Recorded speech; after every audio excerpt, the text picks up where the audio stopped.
আসসালামু আলাইকুম সুপ্রিয় দর্শক, আরেকটি নতুন রেসিপিতে আপনাদের সবাইকে স্বাগতম। আজকে আমার রেসিপি আম দিয়ে একটি ভীষণই মজার ডেজার্ট। আর এই ডেজার্টটি যদি আপনারা আমের সিজনে না খেয়ে থাকেন তাহলে বলবো ভীষণই মজার একটি খাবার আপনারা মিস করে গেছেন। তো অবশ্যই আমের সিজনে একবার হলো এই ডেজার্টটি বাসায় তৈরি করুন। তৈরি করা খুবই সহজ, কিন্তু খেতে ভীষণই মজা।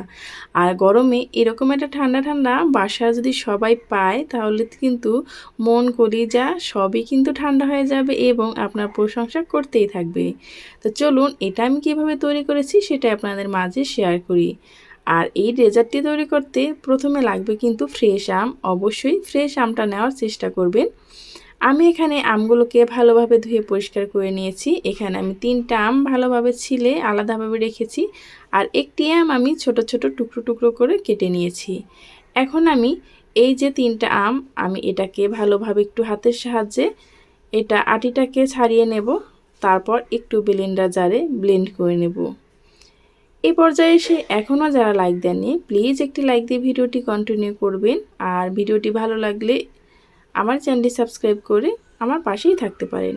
এই তো খুব সুন্দরভাবে কিন্তু আমি ব্লেন্ড করে নিয়েছি।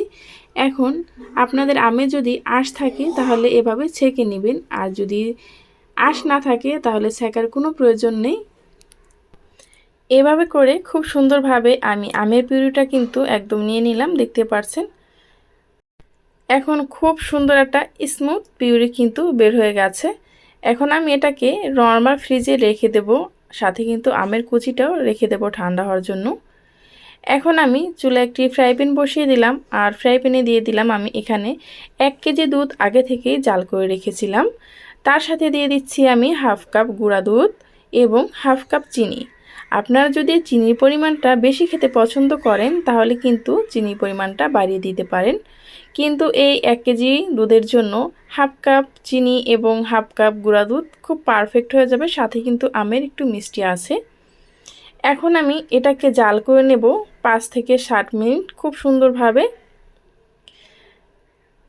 এভাবে করে আমি কিছু সময় জাল করে নেওয়ার পরে দেখতে পাচ্ছেন উপর থেকে কিন্তু একটু সর পড়ে আসবে। আমি একটু নেড়েচেড়ে মিশিয়ে দেবো এভাবে করে। অবশ্যই মিডিয়াম টু হাই হিটে রেখে এটাকে জাল করে নেবেন, যাতে করে তলানিতে না লেগে যায় অথবা পড়েও না যায়। খুব সাবধানতার সাথে দুধটাকে জাল করবেন। এভাবে কিন্তু আমি কিছু সময় দুধটাকে জাল করে নিয়েছি। এখন আমি এটাকে নেড়েচেড়ে চুলা বন্ধ করে রেখে দেব। আর এখানে নিয়ে নিচ্ছি আমি একটি ফ্রেশ নারকেল। নারকেলটাকে আমি একটু কুড়িয়ে চিকন চিকন করে নেব।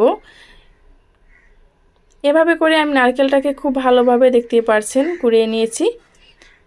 এখন আমি যে সব উপকরণ রেখে দিয়েছিলাম ফ্রিজে ঠান্ডা হওয়ার জন্য, সবগুলো উপকরণ এখন আমি একসাথে নিয়ে নেব। আর দেখুন দুধটা ঠান্ডা হওয়ার পর কতটা মোটা সর পড়েছে।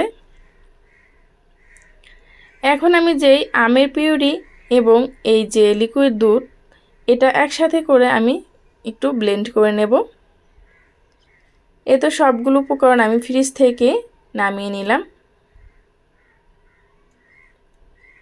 আমের সিজনে আমি বলবো একবার হলো এই ডেজার্টটি তৈরি করবেন বাসায়। এই ডেজার্টটি খেতে এতটা মজা, এতটা টেস্টি, সেটা কিন্তু আপনারা তৈরি না করলে বুঝতে পারবেন না।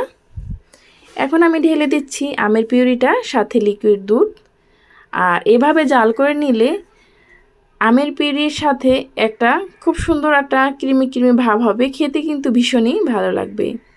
এ তো ব্লেন্ড করে আমি চলে আসলাম। দেখুন এটার ঘনত্বটা কীরকম, আর একটা ক্রিমি ক্রিমি কিন্তু একটা ভাব রয়েছে এর ভিতরে। এখন আমি এটাকে পরিবেশন করে নিচ্ছি একটি বাটি এবং গ্লাসে। এখন আমি এর ভিতরে দিয়ে দেব আগে থেকে যে টুকরো করে আমগুলো আমি রেখেছিলাম সেটা, আর কিছু নারকেল কুচি দিয়ে আমি এটাকে ডেকোরেশন করে নেব। এটা আপনারা বাসায় তৈরি করলে বুঝতে পারবেন এটার টেস্ট কতটা। এরকম একটা ডেজার্ট যদি আপনি বাসায় তৈরি করেন, সবাইকে যদি খাওয়ান, সবাই কিন্তু এমনিতে আপনার প্রশংসা করবে।